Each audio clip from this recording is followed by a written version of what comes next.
नमस्ते। आप सबको दीपक फडणीस का प्रणाम।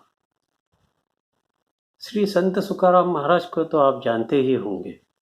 आप महाराष्ट्र के बहुत महान संत थे। पूरी जिंदगी भर आपने भगवान विट्ठल की बहुत प्यार से सेवा की, लोगों को भक्ति मार्ग में मार्गदर्शन किया और समाज का भी बहुत सुधार का कार्य किया।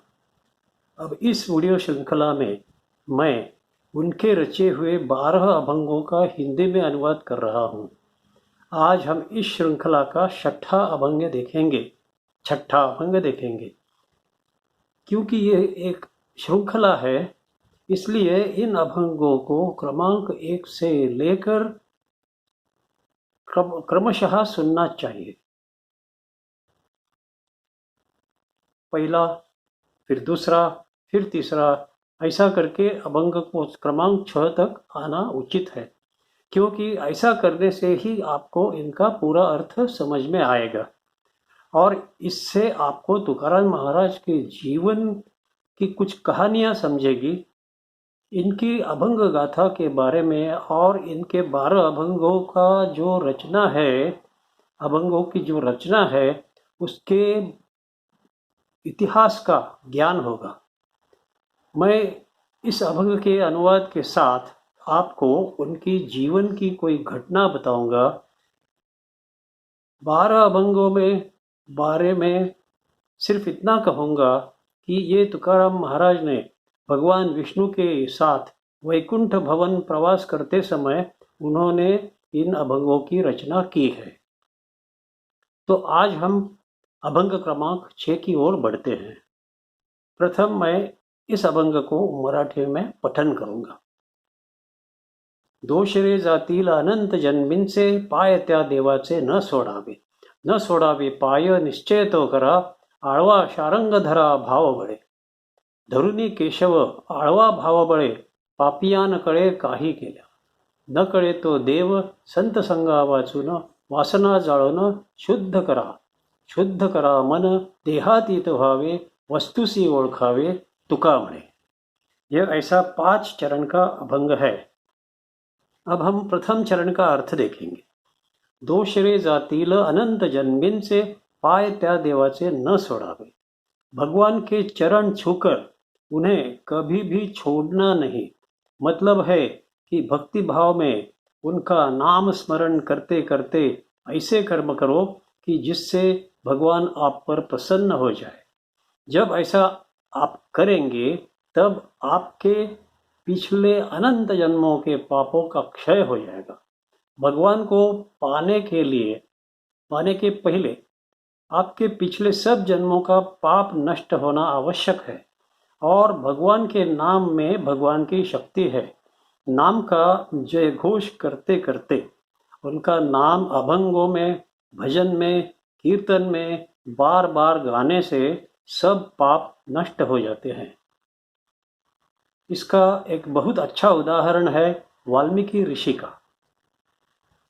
12 साल एकनिष्ठ भाव से, बहुत आदर से उन्होंने जब भगवान का नाम लिया, तब उनके पापों का क्षय हो गया और उन्हें भगवान श्री राम जी का दर्शन हुआ और श्री राम जी का चरित्र मतलब है रामायण लिखने का आदेश मिला। तुकाराम महाराज भी रात और दिन सालों सालों तक भगवान के स्मरण में रहते थे। भगवान के नाम का अखंड जप और उच्चारण करते रहे, गीतों में गाते रहे, अभंगों में गाते रहे। तो उन्हें इतने सालों में बहुत कठिनाइयों का सामना करना पड़ा। उनके गांव में मंबाजी नाम का एक आदमी रहता था, बहुत कनिष्ठ मनोवृत्ति का आदमी था। उसने तुकाराम महाराज को बड़ी बुरी तरह कांटों के डंडे लेकर मारा। महाराज के शरीर से काफी खून बह रहा था, फिर भी उन्होंने भगवान का नाम लेना छोड़ा नहीं और अभंग रचना बंद नहीं किया। इनकी अभंग गाथा जिसमें 4500 अभंग हैं, उनमें जीवन की पूरी उपासना उस पोथी में है। मतलब है उस ग्रंथ में है। उस अभंग गाथा को एक बड़े पत्थर के साथ इंद्रायणी नदी में डुबा देने की आज्ञा मिली। रामेश्वर भट्ट ने उन्हें यह आज्ञा की और बड़े दुख के साथ उन्हें यह करना पड़ा। उस समय भी वे नदी के तट पर एक पत्थर पर बैठ के नामस्मरण करते रहे। 13 दिन तक उन्होंने कुछ भी खाया पिया नहीं। आखिर 13वें दिन भगवान उन पर प्रसन्न हो गए, भगवान की उन पर कृपा हो गई और अभंग गाथा पानी से ऊपर आकर तैरने लगी। तो इससे हमें पता चलता है कि भगवान के नाम में कितनी बड़ी और अगम्य शक्ति है। इसे हम समझ नहीं सकते, पूरी समझना तो हमें तो मुश्किल है, संतों को शायद अच्छी तरह पता है, संतों को ही पता है।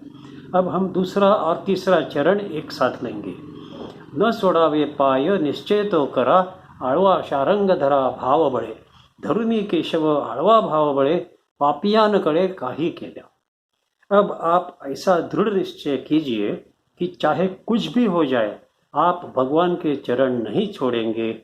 मन में अच्छा प्रेम भाव, श्रद्धा भाव बढ़ाते रहिए और भगवान शारंगधर मतलब भगवान विष्णु, क्योंकि शारंग जो उनका धनुष्य है उसको धारण करने वाले, इसलिए भगवान शारंगधर ऐसा नाम रखा है। तो भगवान शारंगधर का अखंड नाम स्मरण करना और हृदय से उनको गाते रहना। भगवान केशव मतलब है भगवान श्री कृष्ण, इनको हृदय में धारण करके बड़ी भक्तिभाव से उनके गीत गाते रहिए, क्योंकि ऐसा करने से कितनी आध्यात्मिक उन्नति होती है यह पापी आदमी कभी भी समझ नहीं सकता। अब ये चौथे चरण में आखिरी जो पंक्ति है उसमें तुकाराम महाराज ऐसा जताना चाहते हैं कि यदि कोई श्रद्धाहीन आदमी आपको ऐसे कहना चाहेगा कि नाम लेने से कुछ नहीं होता, तो ऐसा समझ लीजिए कि आप कुछ भी करें तो भी उसको नाम स्मरण का महत्व समझ में नहीं आएगा, वो आदमी नहीं समझ पाएगा। तो अब ये ऐसा है तीसरा और चौथा चरण, दूसरा और तीसरा चरण। अब हम आखिरी चरण के पास चलते हैं, मतलब है चौथा और पांचवा चरण। जो पांचवा है वो आखिरी चरण है। न कळे तो देव संत संगा वाचून, वासना जाळोन शुद्ध करा मन देहातीत व्हावे, वस्तुसी ओळखावे तुका म्हणे। भगवान की सच्ची पहचान को संत संग के बिना नहीं हो सकती। भगवान की सच्ची पहचान आपको संत संग के बिना नहीं हो सकती, क्योंकि संत चंदन वृक्ष के समान है। अपने सुगंध को चारों तरफ फैलाकर इतर वृक्षों का चंदन का सुगंध देते हैं, वो सभी सुगंधमय हो जाते हैं। संत परिस नाम के पत्थर जैसे होते हैं, उनके स्पर्श से, उनके संग से भक्त सुवर्ण जैसा हो जाता है, मतलब ईश्वर दर्शन कर पाता है। तो तुकाराम महाराज कहते हैं कि संतों के संग में रहिए और आपकी सभी वासनाओं का दहन कीजिए, अपना चित्त अपना मन शुद्ध कर लीजिए। इससे क्या होगा? इससे आपका देह से जुड़ा हुआ देह भाव दूर होकर आप देह से भी परे जो अवस्था है ऐसी अवस्था पाएंगे। उस अवस्था में आपको देह की जो मर्यादा है वो महसूस नहीं होंगे, क्योंकि आप पूरे विश्व के साथ एकजुट हो जाएंगे। इस अवस्था में आपके मन का विस्तार होगा और आप विश्व मन के साथ एकरूप हो जाएंगे। ऐसा करके आप परब्रह्म की पहचान कर लीजिए। परब्रह्म मतलब है निर्गुण निराकार ईश्वर, जो ब्रह्मा से भी परे है। उनको वस्तु भी कहा जाता है, इसीलिए इस अभंग में वस्तु सी ओळखावे ऐसा तुकाराम महाराज ने कहा है। और वस्तु की पहचान किस तरह होती है?